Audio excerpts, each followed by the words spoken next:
Hello दोस्तों, नमस्कार।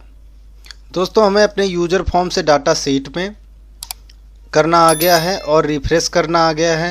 हमें वैलिडेशन लगाना आ गया है। अब दोस्तों, इस कोड में प्रॉब्लम यह है कि हमें सीरियल नंबर बार बार इंटर करना पड़ रहा है, लेकिन अगर हम डाटा शीट ना देखें तो हमें पता नहीं चलेगा कि कौन सा सीरियल नंबर आना चाहिए। दोस्तों, उसके लिए भी एक ट्रिक है। वो हम क्या करते हैं, पहले अपनी शीट पे जाते हैं जहाँ पे हमें डाटा ले जाना है। तो ये हमारी पार्टी वाली सीट आ गई है। अब दोस्तों, यहाँ पे हम लास्ट कॉलम में अभी हमें एक दो और ऐड करने पड़ सकते हैं, तो वो हम छोड़ के यहाँ पे आ जाते हैं जेड वाले कॉलम में। आप किसी भी कॉलम में यहाँ पे आ जाते हैं टी वाले कॉलम में, और यहाँ पे हम एक फॉर्मूला ऐड करते हैं, is equal to max. Max बोले तो मैक्सिमम। अब ये क्या करेगा, यहाँ से मैक्सिमम वैल्यू को उठा लेगा 2, लेकिन हमें मैक्सिमम वैल्यू चाहिए नहीं ना, मैक्सिमम से एक और ज़्यादा वैल्यू चाहिए, क्योंकि अभी हम 3 नंबर यहाँ लिखने वाले हैं, लेकिन यहाँ पर 2 आ रहा है। तो इस पर क्लिक करेंगे और यहाँ पे +1 लिख देंगे, यानी मैक्सिमम वैल्यू से भी एक आगे आए वैल्यू। अब देखिए, इस सेल का जो एड्रेस है वो है T1। ये देखें, T1 में 3 आ गया है।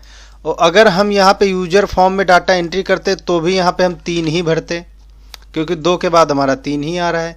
अब क्या करते हैं, यूजर फॉर्म इनिशियलाइज में जाना पड़ता है, जो कि हमने आपको पहली वाली क्लास में बताया था कि अगर हमें डाटा ऑटोमेटिक चाहिए तो हम कहाँ पे आएंगे, यूजर फॉर्म के इनिशियलाइज में।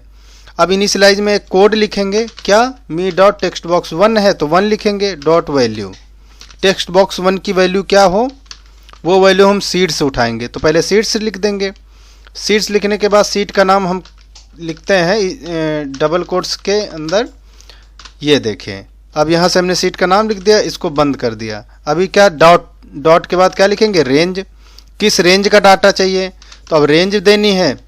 तो रेंज हमारी क्या थी, ये देखिए, एक बार यहाँ से देख लेते हैं।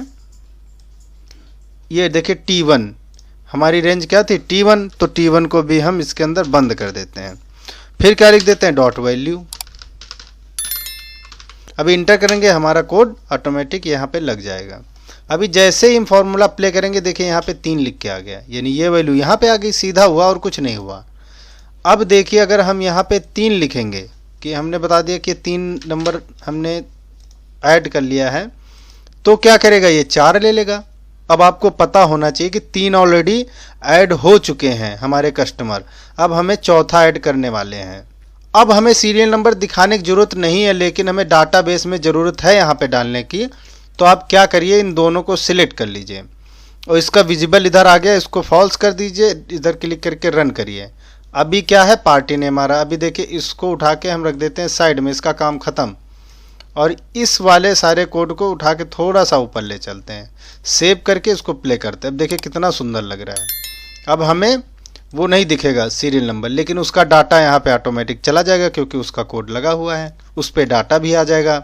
नेक्स्ट, तो हमें सीरियल नंबर की ज़रूरत होती नहीं है। अगर ज़रूरत है तो उसको आप शो रहने दीजिए, इसको विजिबल को यहाँ से इसको रख के विजिबल शो कर दीजिए, तब भी चलेगा। ऐसे भी आप कर सकते हैं।